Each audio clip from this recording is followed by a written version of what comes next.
오늘은 현역 때부터 지금까지도 자주 보고 가장 좋아하는 영상인 케이퍼빌리티를 리뷰해보도록 하겠습니다. 섬세한 부분까지는 설명을 다 못해드리지만 간단하게 도움을 드리도록 하겠습니다. 시작하겠습니다.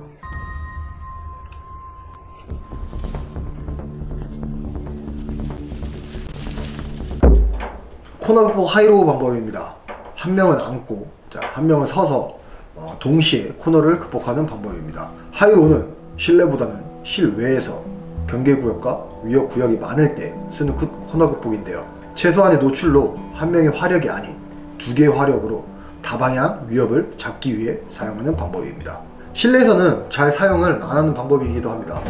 좁고 위험한 복도에서 앉고 신호주고 다시 일어나고, 복도에서 지체하는 시간이 너무 오래 걸립니다.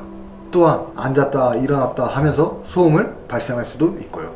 그렇기 때문에 실내에서 자주 사용하는 방법이 아니긴 합니다. 하지만 상황과 구조에 따라 선택할 수 있어야 합니다. 하이로우 코너 극복 시 주의해야 할 점은 뒤에 있는 인원의 총구 아래에 앉은 인원의 머리가 있으면 안 됩니다. 신호를 받아야만 일어난다는 약속은 되어 있겠지만 전투 환경 속에서 스트레스를 통해 갑자기 일어날 수도 있으니까요. 영상에 나온 것보다는 더 바짝 붙어져서 앉은 인원의 머리 위에 총구가 아닌 탄창이나 총열이 있어야 일어나더라도 총구 앞으로 튀어나오지 않도록 해야 합니다. 계속 보겠습니다. 지금 보시면 전 인원이 13.5배럴 총기에 쇼스코프 그리고 소음기를 달고 있네요. 흔히들 사람들이 CQB용 총기를 생각할 때는 배럴이 짧은 총기만을 생각합니다. 하지만 CQB는 근접 전투를 얘기하지 내부 수탁만을 얘기하는 것이 아닙니다. 국내 작전을 주로 하는 경찰의 경우에는 건물 내부를 생각하고 짧은 배럴의 총기를 사용해도 무관하지만 국외 작전을 주로 하고 사격 범위가 다양한 작전 환경을 가진 군인들 같은 경우에는 내부뿐만이 아닌 아웃도어에서의 교전도 고려해야 합니다. 또한 전 인원 다 소음기를 부착하고 있는데요. 소음기는 소음 효과만을 위해 부착하는 것이 아닙니다. 최소한의 소음을 얻기 위해서 탄도 아웃소타까지 사용하여야 합니다. 소음기를 부착함으로써 총구로부터 나오는 화염을 줄여 적으로부터 노출을 방지합니다. 또한 격실과 같은 좁은 공간에서는 아군끼리 붙어있는 경우가 많기에 총구에서 나오는 화염으로부터 옆 아군에게 피해를 주기에 CQB에서 소음기는 필수입니다. 또한 소음기는 MVG 착용 시에도 총구 화염의 간섭을 줄여줍니다. 이런 이유로 이 영상에서도 긴 배럴의 총기와 그리고 쇼스코프 그리고 소음기까지 부착한 것을 볼 수 있습니다.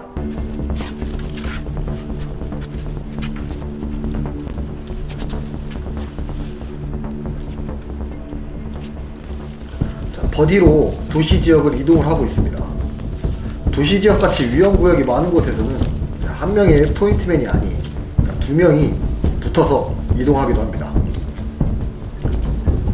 앞뒤 간격을 둠으로써 뒤에 있는 인원이 사격구역에 나오면 많은 위험구역을 잡을 수 있게 됩니다. 각자가 위험에 대한 경계를 인지하고 이동하는 모습입니다.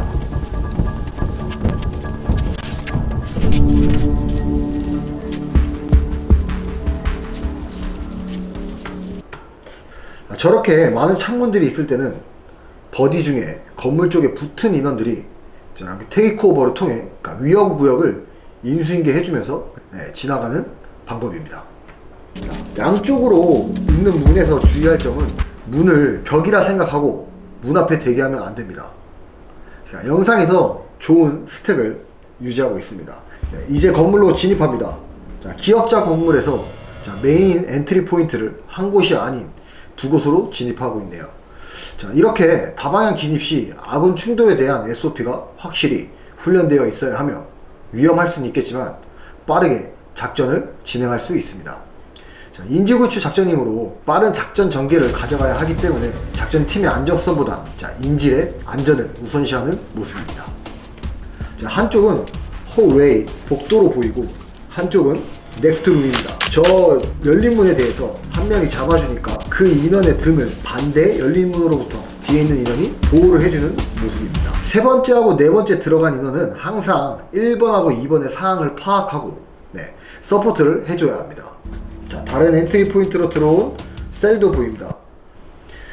아군 충돌 방지에서 가장 중요한 것은 아군을 식별하고 쏘지 않는 능력이 우선입니다. 양쪽 백투백을 통해 좌우 앞을 다 잡아주면서 격실로 진입하는 모습입니다. 방, 복도, 방 같은 경계구역이 전방, 좌측, 우측 다방향으로 있을 때 사용하는 기술입니다.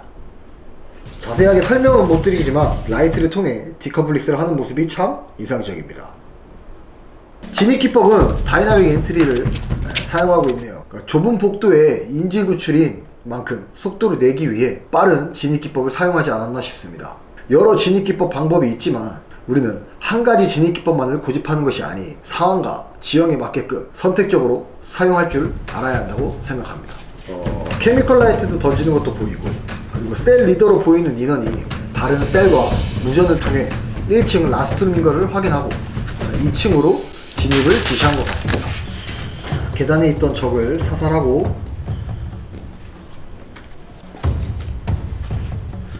지금 보시는 것처럼 긴 복도에 좌우측으로 격실이 위치한 구조입니다.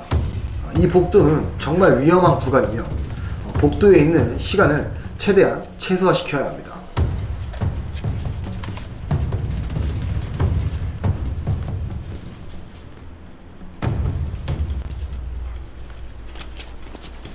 자, 이것이 각도의 중요성입니다.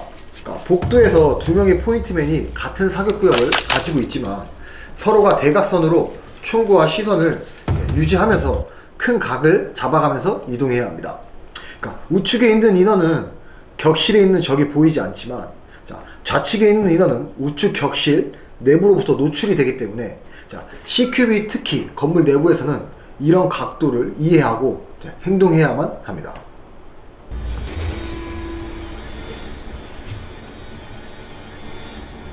건물을 올 클리어했고 인지를 확보하지 못했습니다. 그래서 메인 엔트리 포인트 기점으로 커넥션을 두고 새로운 정보를 수집 중에 있습니다. 정밀 수색에도 인질에 대한 정보를 얻지 못하자 포박한 언노운을 통해서 인질 정보를 획득하고 있습니다. 새로운 첩보를 획득하였고, 다음 타겟 건물에 대한 계획을 수립 중으로 보입니다.